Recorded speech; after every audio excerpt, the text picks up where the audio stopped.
Hi there, this video is going to quickly show you how to add more than 10 pages to a Seesaw post if you would like to do that.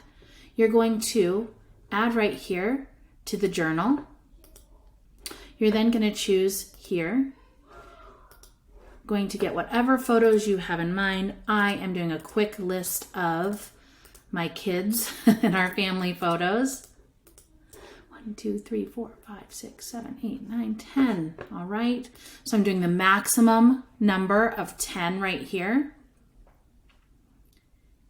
And when I do that, it's going to tell me I have no more room. So I'm going to go ahead and add that.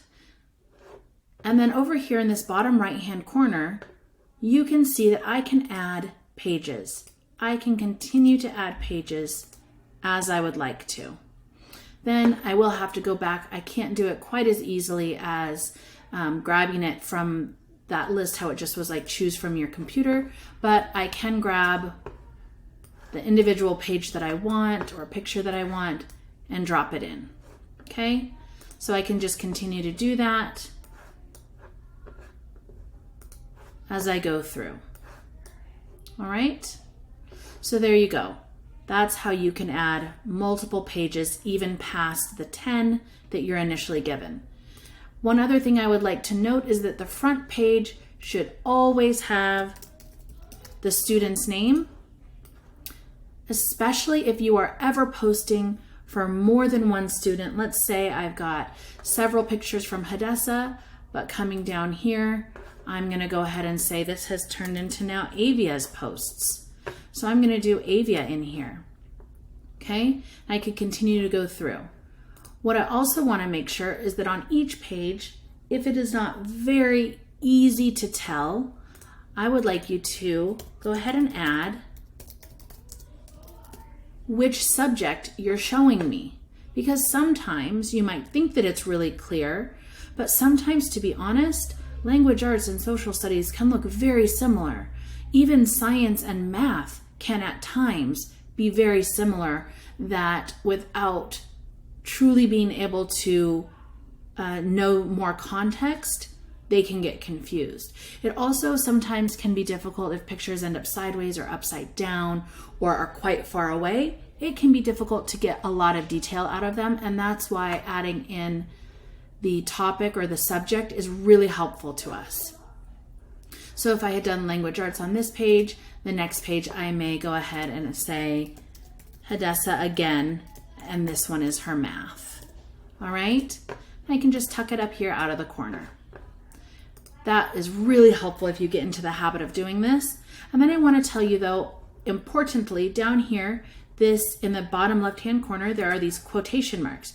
Right here is where the students need to use their own words to either voice record if they're young and not typing or don't love typing, writing is a struggle, or they just enjoy talking more. Go ahead and record a voice comment here, or hear the students in their own words. Even if you're dictating to them, that's totally fine, but in their own words, tell me about what I'm looking at in this picture.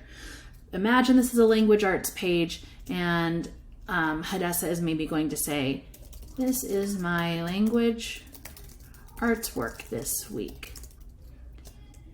In this lesson, I'm learning, about proper nouns.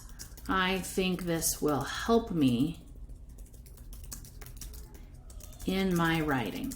All right, so there you go.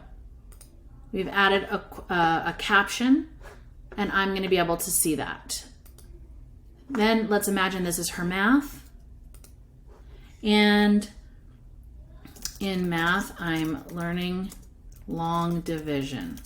I don't find it too easy, but I'm getting the hang of it.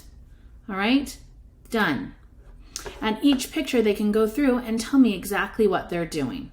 Now you are welcome to do just one post, and then all these pages could be dedicated to your student, or on certain weeks it may be appropriate to make one post per family, and you can fit everything that you want to with all your students in here, particularly maybe if you have a smaller family. All right, so that's what that can look like. We'll click OK. I only have a sample student in here.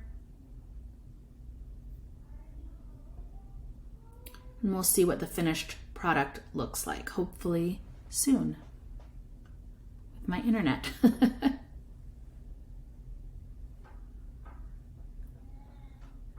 All right, so what I want you to see is how each comment appears with the picture that it belongs to. Okay, and then I up here can see you've got 14 pages coming my way. I can take a look at each of them and I can make my comments. Another way to post about your information is to, a lot of families do end up making their post and then just making their comment this way. This way you cannot ever edit your comment. However, your captions can be edited. Okay, if you want to edit your caption, you go right here, edit post, and you'll be able to go back to each page that you need to and edit that caption.